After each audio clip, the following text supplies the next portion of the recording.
tráfico internacional de pessoas. A atividade é a terceira mais lucrativa do mundo. Seja qual for o país, as quadrilhas tiram proveito da situação de pobreza e desespero das vítimas. Eu fui enganada. Ela falou assim, você tem vontade de comprar uma casa para sua mãe? Até hoje eu tenho. Com um mês você ganha dinheiro, você compra a casa da sua mãe. Com 2 meses você já me pagou e ainda sobrou dinheiro para você. O que nós temos que perceber para provar um tráfico é que existe um vulnerável. Uma pessoa que, pelas condições em que se encontra, não é capaz de consentir, o consentimento não é válido para aquilo que lhe foi proposto. Então, a maior vulnerabilidade brasileira, pelo menos a mais latente, é econômica. O Via Legal de hoje discute o tema e mostra que a Justiça Federal tem dado prioridade a processos envolvendo esse tipo de crime. Você vai ver também, uma jovem diagnosticada com uma doença rara precisou brigar na justiça para conseguir fazer o tratamento. Nesse tipo mais grave, além da plaqueta, cai também a hemácia. Além dessas duas coisas, você tem também trombose de vasos. E essas tromboses é que pode levar à morte. E a gente começa mostrando a luta de pessoas com Alzheimer que buscam benefícios previstos em lei. O Via Legal está no ar.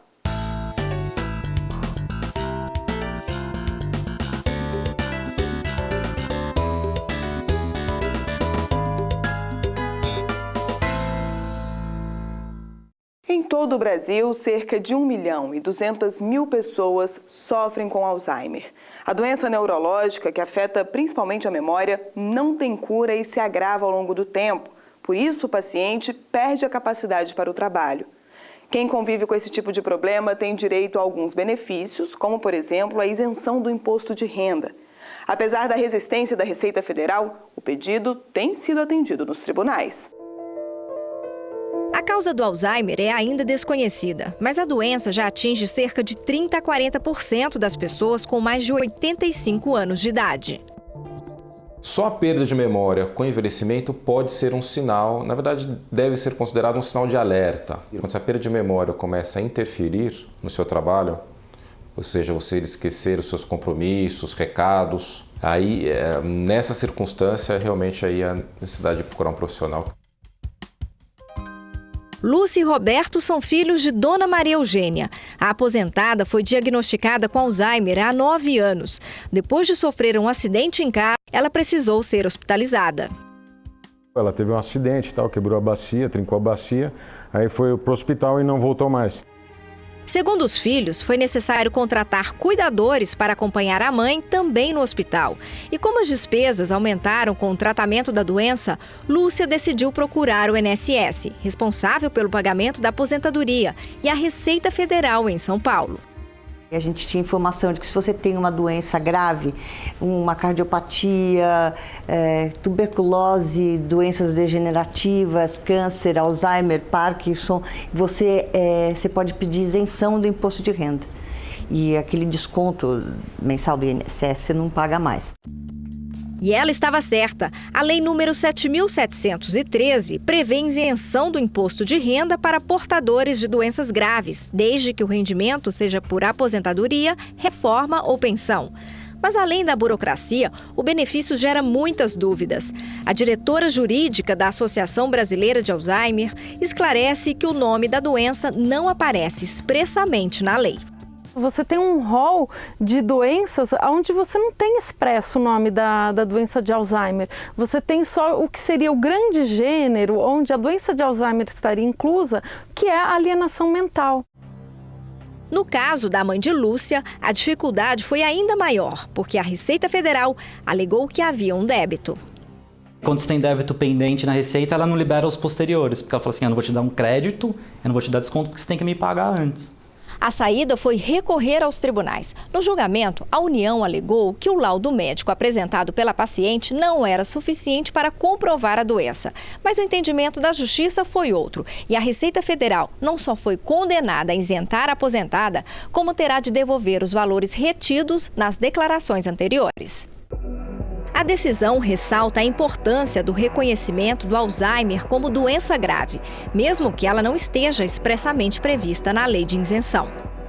O TRF na verdade, confirmou a sentença de que o laudo que nós tínhamos pela Secretaria de Estado de São Paulo era válido, se encaixava na lei, que não tinha nenhuma discussão, nenhuma dúvida que o Alzheimer era devido e que tinha que ter as restituições que não tinham o menor sentido cobrar dela desde o ano.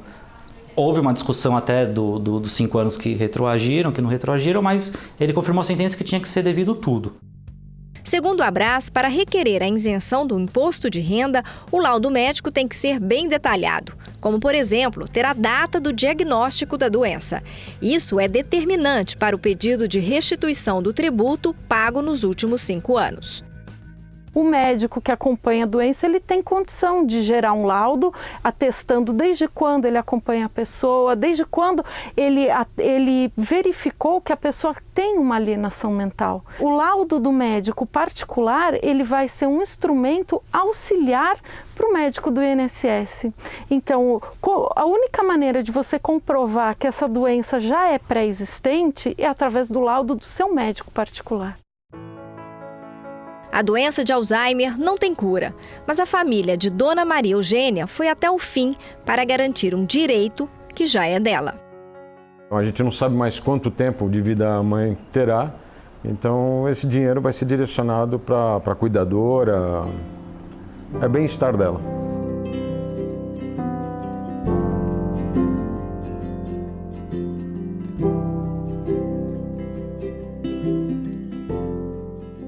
E a gente continua falando sobre saúde. Nesse caso, a discussão envolve o fornecimento de remédios pela rede pública. Muitas vezes, o medicamento até está previsto na lista do SUS, mas o fornecimento é negado em alguns casos específicos, como, por exemplo, para o tratamento de doenças raras. Uma restrição que tem gerado polêmica e ações judiciais. Veja o exemplo de uma moradora de Recife, na reportagem de Alessandro Moura. A púrpura é uma doença rara que geralmente atinge mulheres jovens e age de forma silenciosa. O sintoma mais comum é o sangramento provocado a partir de ferimentos simples. É uma doença do sistema imunológico, onde você tem uma diminuição do nível de uns componentes do sistema imune da gente, chamado plaquetas. Essa plaqueta é muito importante para a coagulação. Então, quando essas plaquetas caem, a pessoa tem tendência a fazer sangramento e sangra na pele, aparecendo os pontinhos, que comumente se chama de púrpura, né? A doença pode se manifestar de várias formas. No caso dessa mulher que preferiu não se identificar, os sintomas foram agressivos e as consequências graves. Você chega um ponto que o corpo não aguenta, a cabeça não aguenta. Eu ficava isolada num quarto de hospital e não podia entrar ninguém. Então chega um momento que realmente você não quer mais. Esse médico foi o responsável pelos 7 meses de tratamento, uma luta difícil, em que a paciente ficou entre a vida e a morte. Ela fez o tratamento mais importante, que é chamado plasmaférese, quando basicamente troca o sangue, o plasma da pessoa, né? Várias vezes ela fez esse tratamento. Além disso, usou outra droga chamada rituximab, e na fase que levou a um controle da doença. Só que precisava consolidar, ou seja, manter a doença fora de atividade. E aí foi onde entrou o micofenolato. O nome completo do remédio é micofenolato de mofetila e a caixa custa em média R$1.000. A paciente deveria usar o produto por pelo menos 1 ano, mas a recomendação médica esbarrou nas restrições da Agência Nacional de Vigilância Sanitária. O remédio até faz parte da lista do SUS, mas só é liberado para o tratamento de pessoas que fizeram transplante de rim, coração ou fígado. Como não era o caso, o fornecimento foi negado. Era um medicamento que é fornecido pelo SUS. Então, não por aquela doença específica, no protocolo de tratamento não está a doença da assistida, a púrpura, mas era possível que fosse fornecida administrativamente. A defensora pública lembra que a paciente já havia tentado todos os tipos de tratamento convencionais e que até mesmo a perícia médica da defensoria tinha constatado a necessidade do medicamento. Aqui ela apresentou exames, laudos médicos e aqui dentro da Defensoria Pública da União ela ainda passou por uma perícia interna que comprovou a necessidade de utilização do medicamento. Depois das negativas do SUS, a solução encontrada foi procurar a Justiça Federal e a iniciativa deu certo. Os desembargadores do Tribunal Regional Federal da 5ª Região determinaram que a União e o Estado de Pernambuco fornecessem o medicamento de acordo com a indicação médica. Em nota, a Advocacia Geral da União afirmou que o SUS oferece tratamentos alternativos para a doença e, por isso, não haveria justificativa para o uso do micofenolato de mofetila. Já o Estado de Pernambuco alegou que a medicação não é fornecida porque ainda é usada de forma experimental para casos de púrpura. Essa hematologista contesta a alegação. Ela explica que em outros países o remédio já é usado para o tratamento da doença e tem mostrado ser eficaz. O médico extrapolou aquilo que é habitual e que é rotineiro, e nessas situações, o médico diante de um paciente jovem, um paciente que tem toda a condição de se curar e continuar a sua vida produtiva, sem dúvida a gente acaba partindo para aquelas descrições, muitas vezes de relato de literatura, em que alguém em algum lugar usou aquela medicação e deu certo. Nossa entrevistada usou a medicação por 1 ano e hoje está bem. Daquele período difícil de tratamento, ficaram as lembranças e o sentimento de gratidão pela cura. Do meu sangue que eu nasci, se tiver muito, são alguns mililitros. O resto tudo são pessoas que eu conhecia e pessoas que eu não conheço. Hoje o que corre realmente dentro de mim é tudo menos o meu. Eu devo muito isso a todos.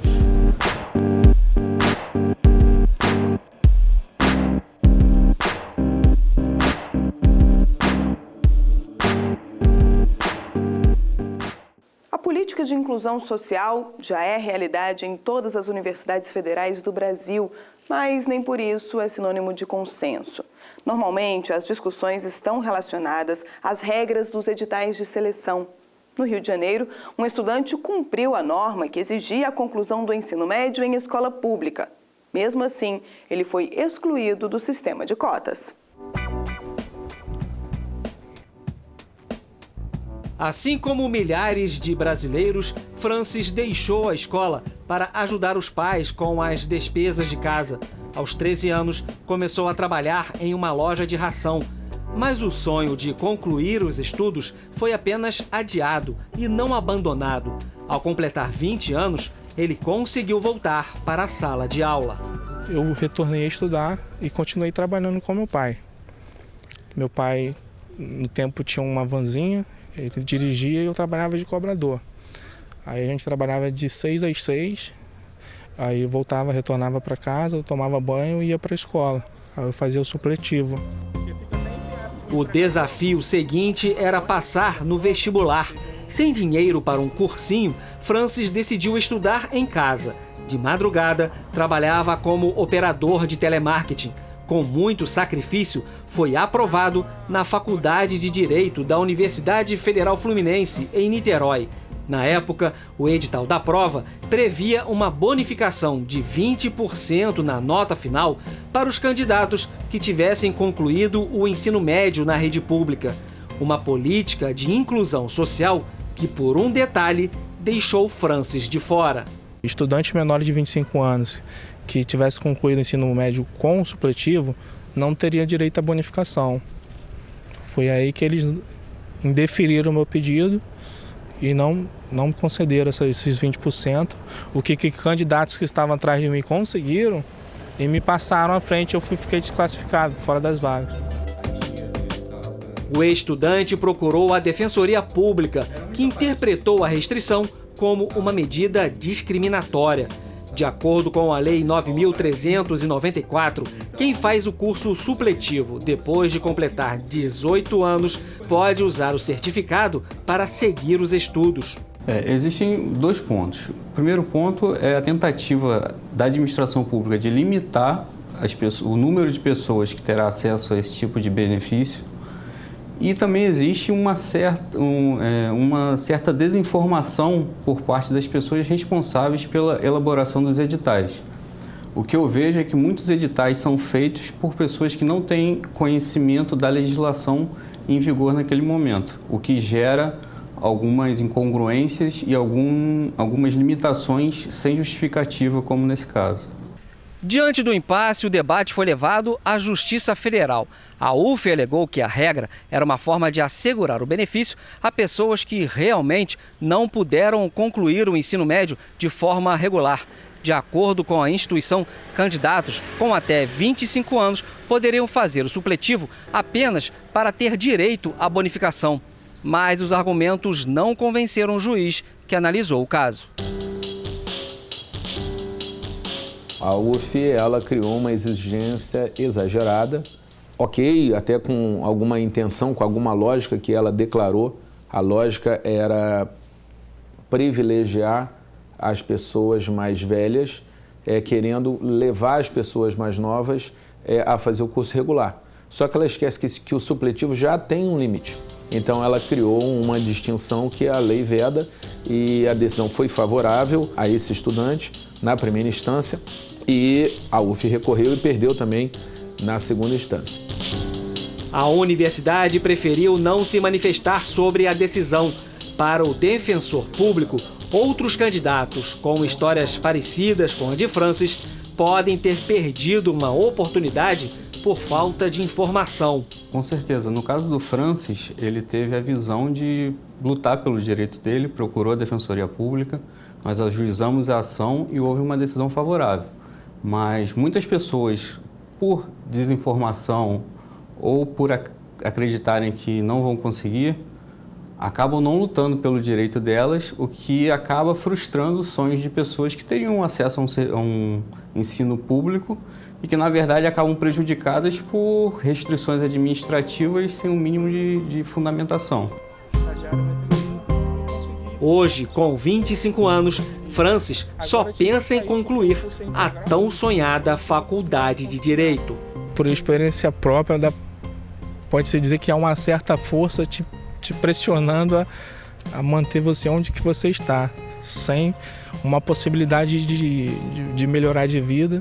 Eu tenho o maior orgulho dos meus pais, mas para os meus filhos, futuramente, eu quero que eles tenham uma condição mais facilitada para acesso ao ensino. Eu não quero que eles passem aquilo que eu passei e que venham passando até agora.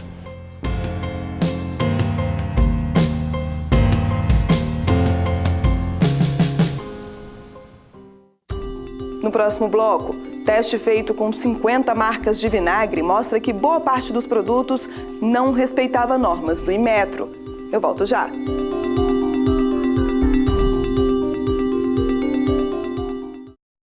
Nem sempre o que está escrito nos rótulos dos produtos é exatamente o que tem dentro das embalagens. Por erro do fabricante ou má fé, muitas vezes o consumidor é enganado e nem se dá conta.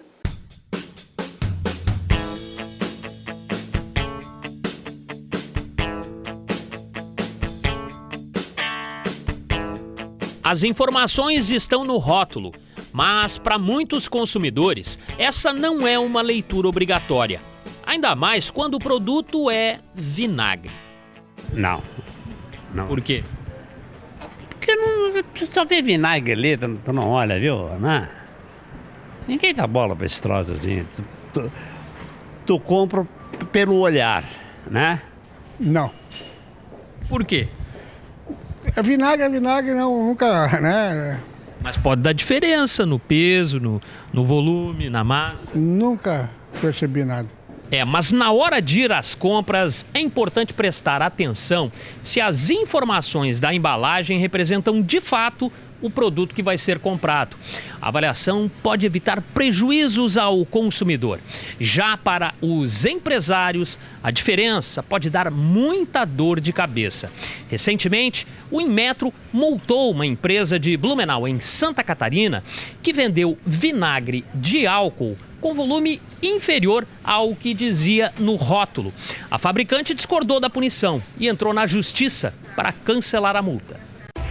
Em primeira instância, o pedido não foi aceito e o caso foi levado ao Tribunal Regional Federal da 4ª Região.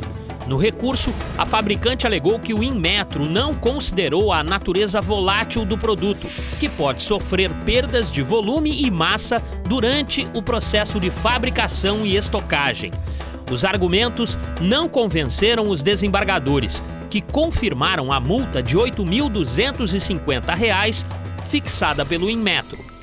Tem um direito básico do consumidor, né, o artigo 6º, entre vários direitos básicos, a informação deve ser precisa, completa, correta, quanto a produto, embalagem, segurança, risco que ele pode oferecer, volume.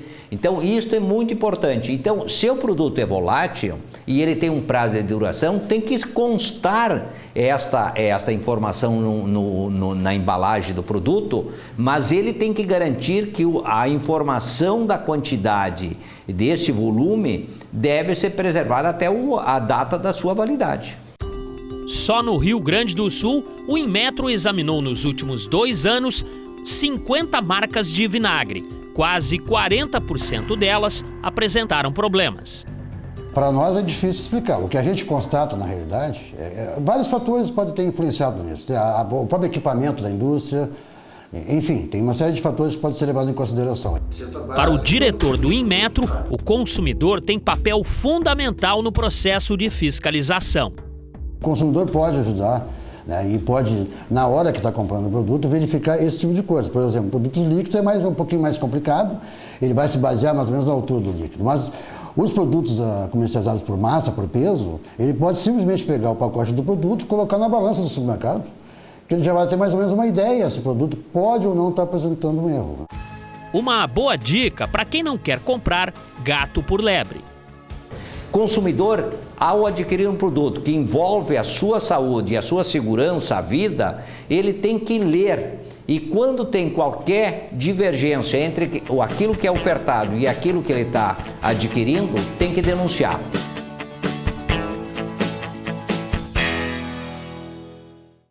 Todas as reportagens que exibimos hoje provam que a Justiça Federal está mais acessível, mais próxima de quem precisa de medicamento, do consumidor que se sente enganado, do estudante que não tem os direitos respeitados. Garantir agilidade a quem busca os tribunais faz parte das metas do Poder Judiciário para os próximos 5 anos.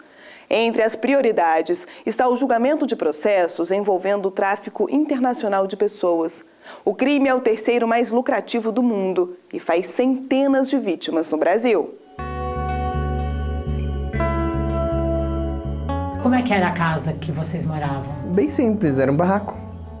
E quais eram suas brincadeiras de infância lá na favela? Não tinha brincadeira na favela, era complicado, o pessoal ficava armado, se drogado, se não te conhecesse, te dava um tiro na sua cara, te matava. Mudar de vida sempre foi o sonho de Penélope. Expulsa de casa depois de assumir a homossexualidade, ela precisou encontrar formas de sobreviver na rua. Cansada da pobreza e de tanta violência, a proposta de ganhar dinheiro como prostituta na Europa pareceu irrecusável. Uma promessa que em pouco tempo virou pesadelo. Eu fui enganada. Ela falou assim, você tem vontade de comprar uma casa para sua mãe, até hoje eu tenho. Com 1 mês você ganha dinheiro, você compra a casa da sua mãe, com 2 meses você já me pagou e ainda sobrou um dinheiro para você. Não comprou a casa para sua mãe? Não comprei nada. O depoimento foi feito pelo Museu da Pessoa, que reúne na internet mais de 16 mil histórias de vida, registros da diversidade cultural, em busca da paz e do fim de todas as formas de violência, como o tráfico de pessoas.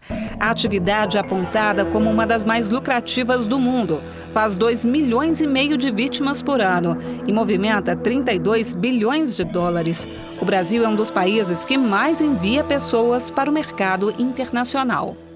O grande problema é que a percepção do que está acontecendo muitas vezes não é ligada ao tráfico de pessoas.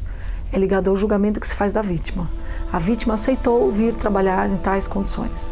A vítima aceitou ser prostituta. O que nós temos que perceber para provar um tráfico é que existe um vulnerável.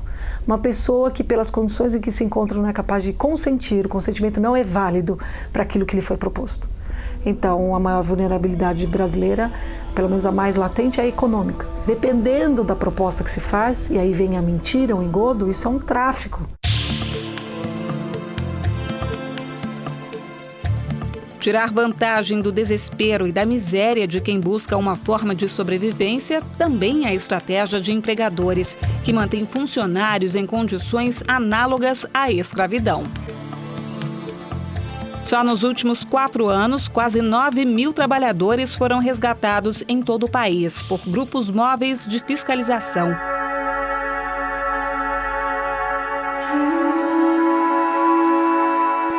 A vida desses trabalhadores foi documentada pelo diretor Caio Cavecchini.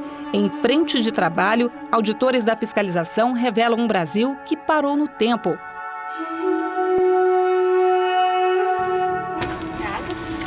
É água, mas olha o cheiro.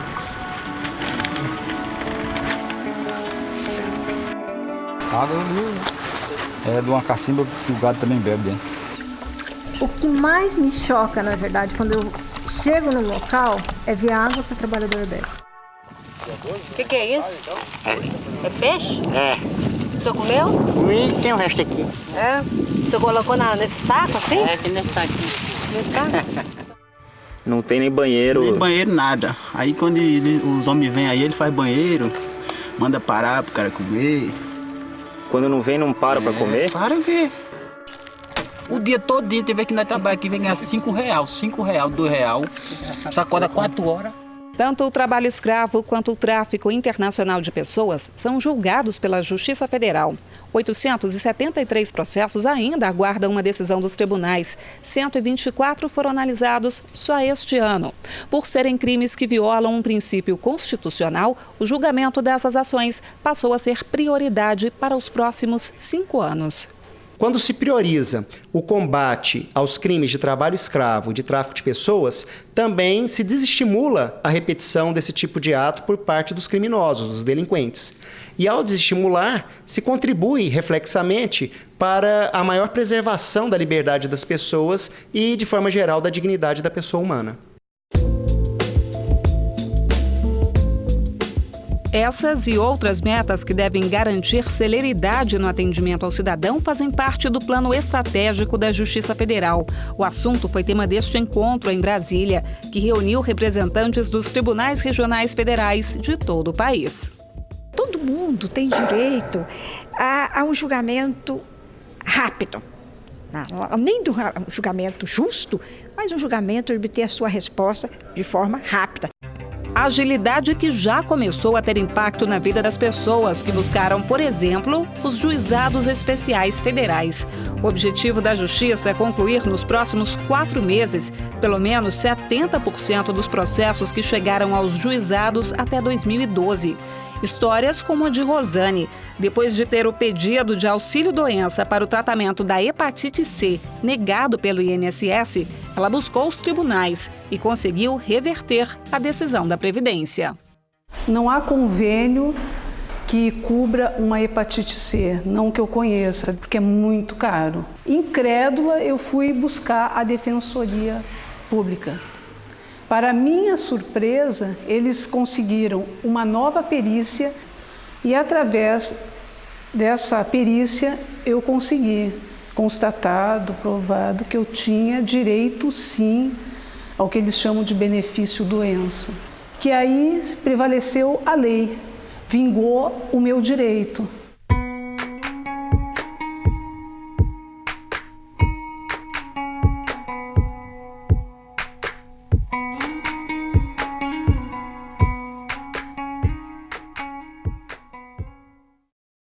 O Via Legal fica por aqui. Para rever as reportagens de hoje e as edições anteriores do programa, basta acessar nossos canais na internet.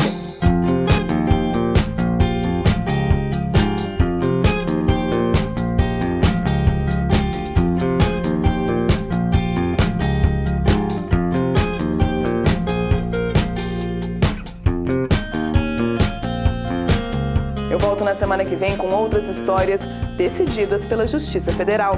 Até lá!